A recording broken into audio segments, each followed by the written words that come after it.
Hi everybody, I'm Bill Sanders and this is Watch Art Sci, the art and science of watch collection. Today what I'm going to be doing is bit of detective work. I've mentioned this before. I got this Maurice Lacroix watch and it's got a very interesting movement in it. And the more I look into it, the more I find out some really interesting things about it. So today, I'm going to follow that up and see where it leads me. And at the end, having a contest that will get you involved if you'd like to be, and to win a free watch. Okay, so let's get started. Now, first of all, there's the movement. It's called the Jaquet 736. Okay, this was in the late 90s. It was developed by Jaquet SA. And the person who was the head of it, who managed it and the main stockholder in it, was a guy named Jean-Pierre Jaquet. And he was known as the Pharaoh. I'm not sure why. I mean, he was like, maybe because he was all powerful or all talented or something. But this movement became very interesting to me because when I took my watch up to show to a very talented watchmaker, I thought that he'd taken some parts and put together this from some other watch. He said, no, it didn't happen. So what it's looking like is that this is an original movement that was made by Jaquet SA. Okay, well, let me tell you a little about what happened. The Jean-Pierre Jaquet got into a lot of trouble. Okay, the thing about it was that leading up to the trouble he got into, what was going on is reflected a lot of things that was going on in the Swiss watch business at the time. Now, Halleck, who was the head of Swatch, was starting to make noises about limiting the movements that everyone else was going to get. And the iboshes that a lot of places like Jaquet SA were using. Now, essentially, it was considered somewhat secretive what they were doing at Jaquet SA. And what it did, it converted kits. Now, I'm not quite sure what kind of kits they're talking about, but I got a feeling they were iboshes they're talking about, into high-value watch movements and complication for expensive brands. Now, these are who was included. Franck Muller, Jour-Perret, the Richemont Group, which is like Vacheron Constantin, Piaget, Jaeger-LeCoultre, F.P. Journe. F.P. Journe was just getting started back in 1999, but apparently, so he didn't have the kinds of resources he has today. And I'm fascinated that he was included in getting something from Jacquet. Have no idea what it was. Eberhard, the British Masters, and Quintling. I don't know who Quintling is. The British Masters, I don't know if they're still around or not. They were a British watch company. Okay, so here's what happened. He was charged with robbery, incitement to robbery, receiving stolen goods, and forgery. He, with some other people, and it was just really nasty the way this whole thing went down, was that they stole about, by today's value, about $2.5 million in gold and platinum, okay, from a polishing company, a company called Miranda. Now, these Jaquet SA is located in uh, La Tour des Fonds. And and so was the Miranda Polishing Company. So what would happen would that Rolex and other companies would send their cases to Miranda to be polished. Well, Jacquet, I guess, or Pierre, what was his name? Jean-Pierre was one of the people who said, look, he was talking to somebody and they somehow got got a hold of some Italians to do the dirty work for him, okay, namely strong arm him and take all of those the gold and platinum cases. Okay. Now, the interesting part to me was that my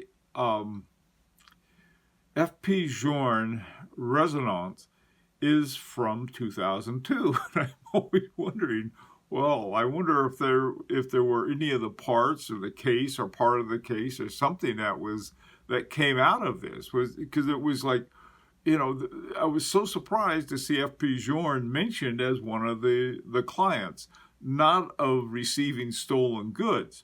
By the way, they never found that gold. They never found those golden cases. Bunch of people went to jail. Jean-Pierre Jaquet is out now, but he's been fined like $700,000 or something like that, which was a little over. I mean, he ended up with 15,000 15 kilograms of gold, and that was about 577,000. That's about a little over $500,000 worth. And his fine is a little over $500,000 too. So he's and nobody knows what happened to it. So anyway, he's running around, I guess, trying to raise the money somehow. I don't know how he's going to do it. Okay. All right. So now after this happened, now remember the first thing that happened back, we'll take a look at the initial part of it. This was right around 2000, I think it was 2003, 2002, 2003, right in there. Okay, well, when Jean-Pierre was busted, he was arrested, and along with another guy, there was another guy from Ulysse Nardin too, as well as there was a guy at Miranda claimed that he had nothing to do with it, but it turned out he was sort of the middleman because he the guy that opened the back door to let the robbers in or something like that, but he coordinated it with Jacquet. All right. Well, after that scandal was really bad for Miranda. It was they changed the name of Jaquet SA to La Joux-Perret, and so what had been Jaquet SA became La Joux-Perret, still in La Tour des Fonds. Okay. So, so this is what happened, and in trying to follow this movement, the 736, through all of these changes, it has been quite an adventure. So let's get started and take a look, because I want to find out, well, who was using this? I mean, who was using this movement? I knew that Roland Murphy of RGM. I didn't realize, though, he was one of the early ones to use it. It was first used in one of his watches in 1999 to 2000. More recently, I think this year, 2018, he came out with a reissue of what was called the William Penn Reference 121. And as you can see, it's got the Jaquet 736. Now, he referenced it as a Jaquet 736. Well, actually, it's RGM-736. So, so we know that the beginning of this, the availability of this movement was right around 1999. Okay, and it did not come out of ETA. That was something else that was important. This is like a really interesting movement. All right, so what I wanted to do, I said, well, who else was involved? By the way, like I said, Jean-Pierre Jaquet had to go to jail. He went to jail. He's out now, and that's gonna come up later. I'm trying to get a hold of the guy. Okay, so this is my watch. It's called the Maurice Lacroix Masterpiece MP 7019. They have two of them. One's the 19 and one's the 09. The 19 was slightly bigger, and so the movement actually looks a little smaller in the case because the watch as a whole is a little bigger. And it's a pretty simple. It's time with small seconds at 6 o'clock. All right, but it's got the Jaquet 736 in it, or it has a Joux-Perret, I'm probably saying it terrible, 736, and then they have .xxx. Well, it could be a lot of different things. All right, so I thought, well, I'm going to see how many different watch companies use this. So I started looking. Now, one that I believe this was like from around 2012, this was introduced at Basel World, and it's a Baume & Mercier Hampton. It was a certain type of Hampton. There are all kinds of Hamptons that Baume & Mercier have. Some have a quartz movement, some have an automatic movement, but this was the only one I could find. It's reference 103, called the Hampton. It's a gold version that they have, and it's got basically time in small seconds. In other words, it's a lot like this one. Okay. Oh, by the way, too, this I think is like, they have a ML126 or some number like that. They gave their own reference number. It drives me crazy when that happens, but it happens. Okay, so Baume & Mercier, along with RGM, have used it, and of course my Maurice Lacroix. Now another one I found was a very interesting one, was a Concorde Delirium, and Concorde is, but by the way, a lot of these watches we're going to see are owned by bigger companies. RGM and Maurice Lacroix are independents, but some of these other ones are owned by big companies. This one, for example, a Concorde, is owned by, what is it, Medavo. They're part of the Medavo group. Okay, same thing. Now they have, again, they have three kinds. One is time only. One's time with small seconds at 6 o'clock, and another one is time with looks like small seconds, and it's a calendar plus a I don't know why I get tangled up on it, but power reserve indicator. Okay, so that's so Concorde's another brand that's using it. Now, one of the most interesting ones was Dunhill, and it's called a facet. Now, turns out, again, there are a lot of different movements in the Dunhill facet. There's quartz, I think there's an automatic in there somewhere too. And there are also some Jaquet in this particular, in this Dunhill facet. However, the reference 8041 is the Joux-Perret 736. All right, and Dunhill, by the way, is owned by Richemont. So that's one of the Richemont groups. So is Baume & Mercier. So you have two of them are Richemont owned. Okay, now this is the Maurice Lacroix. I put two of them down. There's basically the only ones I think they have are what they call the masterpiece. But then the masterpieces have all kinds of other stuff in them too. So. However, they have two that have the Jaquet 736. One is mine, which is the MP 7019 on the bottom. The one on the top is 7009, MP 009. Um, okay, well, that they're very similar. The subdial looks a little different on the '09, and it's smaller, a little narrower, and has Roman numerals instead of Arabic numerals. But otherwise, they're very, very similar. Okay, now this one looked like really, wow, this is really a rich one. The Philippe Dubois at Fils 1785 Reserve des Marchés. This has got a power reserve indicator. It's got the small seconds.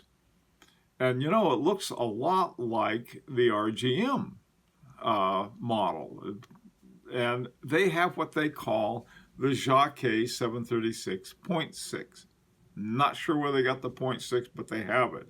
They also, this particular model is a gold-plated model.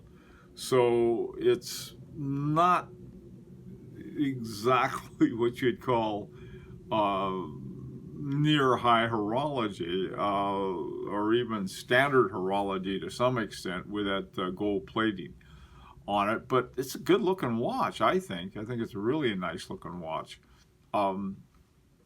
And with a power reserve indicator, I like that a lot. Okay, the next one is a Jaquet Droz. It's called a Jaquet Droz Tonneau GMT. Now, this one, they've done a lot with this one. They've got, they're all GMTs, and there's a, you can see it on the one showing the back. There's a pusher there for setting the GMT time, which is set up there at 12 o'clock on a 24-hour clock. Now, the interesting thing here on the left and the right up there, they call this caliber the 7369. This was put together for Jaquet Droz, but it's a 736. But they gave us this 9 because the ones they were making for Jaquet Droz, they wanted to identify in some way. On the left up there, you can see the front of the movement, and on the right, you can see the back. Well, where did these come from? Well, it turns out there's this French site, or French seller on eBay, and they're trying to sell these. They have, I think they have 10 or 20 of them. I forgot how many. But they're selling for like $1,000 a pop, which is like, whoa, now that sounds like Vaucher prices, and I don't know if they quite have Vaucher quality. I mean, they're not, like I said, they're this strange movement. They're not an ETA, they're not a clone of ETA, they're just sort of out of the, they come out and boom, they're out of this secretive place that the Pharaoh ran. I mean, why is it secretive? I possibly because the people at the Richemont brand, FP Journe, didn't want people to know that he is having some jobber do some of the work for him. I don't know. But that's what makes this movement interesting. Okay. Now, what I thought would be sort of fun is to have a contest, because I've been, knocking myself out trying to find out about this stuff. I spent a lot of time, a couple of days, just in addition to all of the other stuff I've been trying to find out. I thought, well, I'll have a contest, and I'll give away a watch to win the contest. Now, this contest is going to start now and run until Halloween. So that'd be October 31st. So there's plenty of time for those of you who like to poke around and do some research. Now, the first question, these are the 4 questions that I have. Actually, the 4th question is a bunch of little ones. Who was the 736 originally made for? I don't think Jacquet is going to say, well, I think I'll go out and make a strange style movement, a tonneau-shaped movement. They're not that popular. I mean, they're like, there's some of them I like them, but you don't see a lot of them. In fact, if there is a rectangular or tonneau-shaped case, they usually put in a circular one. So who was there? Now, we know RGM adopted a few back in 1999 to 2000, but he was just getting going. He didn't buy too many, and it wouldn't make sense to develop a whole new movement unless you had someone who was gonna buy it. Second of all, what parts were moved? Now Jacquet was known as an assembler. In other words, he would take a bunch of stuff, eyebrushes and so forth, and put them together. What were the source of his parts? They could have been from ETA, because he did a lot of stuff with ETA. But like I said, I took this to someone who knows movements. He said, no, it doesn't look like ETA at all. So I don't know what it was. By the way, too, it runs at 3 hertz. I've been doing a lot of work with 6497s and 98s, ETA 6497, 98s, and Chinese clones of it. And they all run at 21600 or 3 hertz as well. I thought, but what do I know? Okay, then the contact information. Some of these things, I like to contact them and say, hey, Jean-Paul, or hey, Pharaoh, what about this stuff? Who is this made for? So I'm trying to get some contact information. So trying to get the email, phone, or business address. Ideally, I'd like to get email. I don't know. I guess he's been away for a while, and I'll use the email again. He's back, though. Okay. And finally, when was Jaquet La Joux-Perret 736 last produced? If you take a look at the La Joux-Perret site, they don't make it anymore. They only have round ones. By the way, too, La Joux-Perret was bought by Citizen. So now it's a movement maker or assembler or whatever they do for Citizen. But they still are in Switzerland, same place. And the other question I had was, what about the patent? I think patents last 17 years and then they're out. And I had a lot of reasons for asking that question, but I was sort of curious about it. And finally, are there technical docs available? One of the things I like about ETAs for if you're working on them is that, boy, they give you great docs for them, and really, really very helpful ones, including oiling points and the different kinds of oils that you have to use, or lubrication, really. All right, so those are the 4 things. So between now and Halloween, send me this information the best you can. The person with the best one is going to win a free watch. Here's the watch that I have. It's called a 111 Solar, and it's a 36 millimeter. It's unisex, so that women who want to enter, this is something women could use too. I took a picture of it next to my Harboring 2 Felix. The Harboring 2 Felix is 38.5 millimeters, and so that's just for comparison. The Harboring 2 is not, and I repeat, not the prize. It's the 111 Solar that's the prize. And it's a sort of cool little watch. It does have a battery and runs on quartz, but it gets its power from solar. So the idea is that you almost never have to change the battery because it's using solar power all the time. It's very much of an outdoorsy kind of watch, the kind you take camping with you or hiking or sort of roughing it. I don't know anything about what kind of water you could take it in, but anyhow, so that's the prize. And if you don't like it, give it to somebody if you win. All right. Well, listen, I'd like to get your ideas. Anything you know about the La Joux-Perret or the Jaquet 736. You know anything else about it, or any other watch companies that have it? I thought I found another one, but it turned out that they weren't using that particular watch. Okay, well, that's all for now. I got on sort of a long time today, so I better sign off. So, as always, this is the invitation to subscribe if you're interested. And until next Friday, this is Bill Sanders for Watch Art Sci, the art and science of watch collection.